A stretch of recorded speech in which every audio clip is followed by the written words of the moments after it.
Bonjour.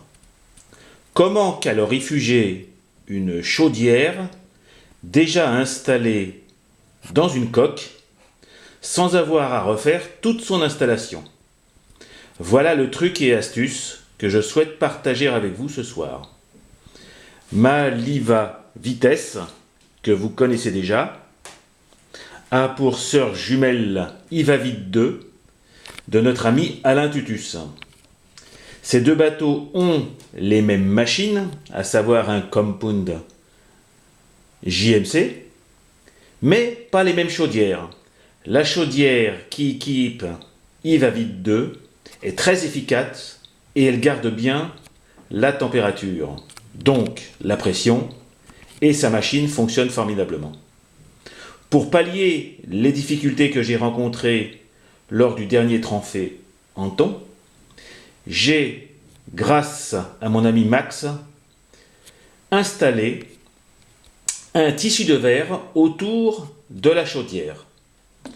Regardez.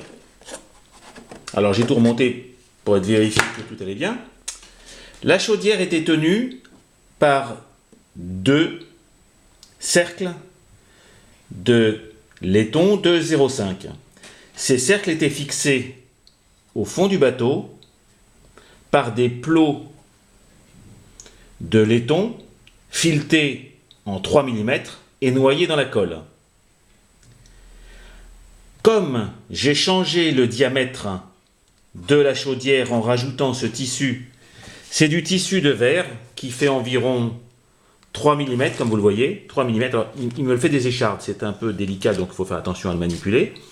Mais ce tissu m'a permis de le couper très facilement pour en faire un sarcophage pour ma chaudière. Alors je l'ai volontairement laissé dépasser ici un peu au-dessus du brûleur et ici jusqu'à la cheminée pour garder le maximum, pour essayer de garder le maximum de calories, on va dire. Et je verrai à luisant le mois prochain si ce que j'ai fait a un sens. La petite ruse complémentaire que je souhaitais partager avec vous, c'est la manière dont j'ai résolu le problème du serrage de ces deux brides. En effet, initialement, j'avais des vis coupées à la bonne dimension. Donc j'avais mes 4 vis, chacune avait sa taille, et j'allais pas recalculer facilement la dimension de chaque vis. Alors j'ai rusé, j'espère que vous le verrez, glissé sur chaque vis un écrou, enfin j'ai vissé un écrou qui fait 3 mm de diamètre, mais surtout 5,5 de diamètre. Or, les têtes de ces vis 6 pans creux font à peine 5.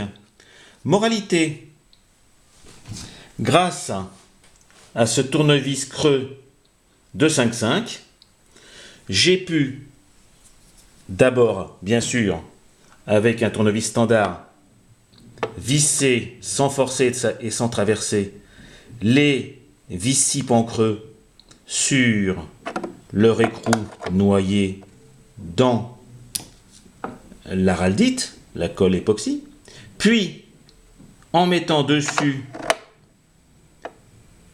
mon tournevis creux, j'ai vissé mes écrous et j'ai obtenu un serrage que j'estime nécessaire et suffisant pour que la chaudière ne bouge plus.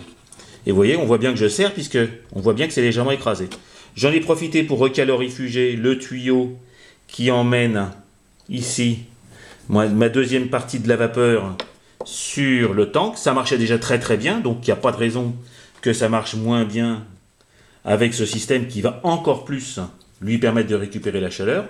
Donc je n'ai aucun souci pour le réchauffage de mon tank qui, quand même, vous vous en souvenez, très très long. Donc comme le débit de mon brûleur est très important, il avait tendance à refroidir, et bien là il n'y a pas de problème. Je maintiens largement mon bar de pression dans le tank. Donc l'objectif de cette dernière modification est de maintenir suffisamment les calories pour pouvoir garder mes 6 à 7 bars, voire 8 de pression pendant toute la course, afin, je l'espère, de au moins égaler la vitesse du bateau de mon ami Alain. Voilà, vous avez vu, c'est très simple et a priori, puisque je l'ai fait, très facile à installer. À vous d'en faire de même si vous le souhaitez.